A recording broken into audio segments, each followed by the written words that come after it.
But what I want to know is how soon after you got to LA did you audition for Resurrection Boulevard? The audition for Resurrection Boulevard came at the end of my first year in LA. It came at a time I was working on the show Undressed on MTV. I had had a lot of luck my first year. I had already started, I left, any other side job. I was waiting tables and stuff, but now I was working enough that I could leave.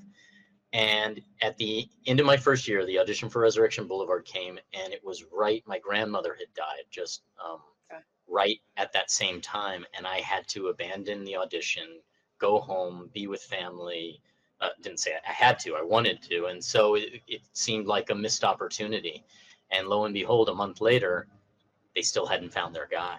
And they had been through 400 some odd people. There were boxing auditions. There were all this other stuff that I didn't even see because I came in at the 11th hour.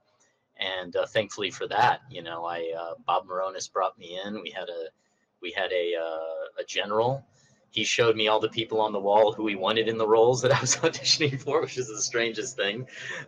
His dream cast, which I wasn't on there, but I got a chance. And thankfully, in my first audition, Dennis Leone and the director Jesus Trevino were present. And you asked them, and for me, it was almost like a clouds parted kind of moment. It was like a where have you been? Because I think what was hard about fulfilling the role of Alex Santiago was not only was he this championship boxer, but he was a medical student. He was the brains of the family who wasn't supposed to go into boxing. So it was kind of a difficult thing to find at the time, I guess. And it was perfect for me, and the rest is history. But tell me about those family dynamics and the beginnings of Resurrection Boulevard. What was so, I think, unique about Resurrection Boulevard was that family dynamic. You had veteran actors who were incredible, who had such a wide range.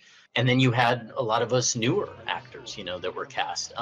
But Tony Plana, Elizabeth Pena, Michael De Lorenzo had already made such names for themselves in this industry, being trailblazers. And then here they were as the heads of the family in a sense. And us newer guys, it was great. I mean, because for me it was an acting class. I mean, it was. And I think that family dynamic, we were just, so many of us were new to it, with these veteran actors shepherding us, that it really felt like a family. Tony Plana was a father to me on screen. He was a father in many ways off screen, as well as a teacher. Elizabeth as well. It was that kind of thing that it really drew us close, I think, because of that dynamic, because of the veterans, because of the new, because of what we were doing, that a lot of them knew how important it was. They had been in the business for a while and had realized, you don't get opportunities like this. Us were thinking, wow, this is great.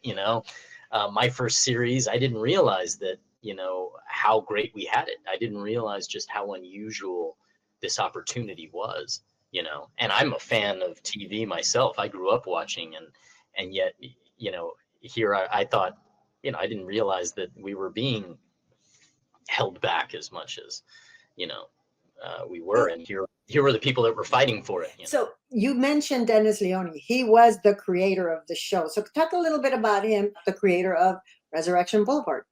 Well, Dennis is from Tucson area. He was originally also worked a lot in Hawaii and Hawaii Five-0, and noted stuntman on and off horseback.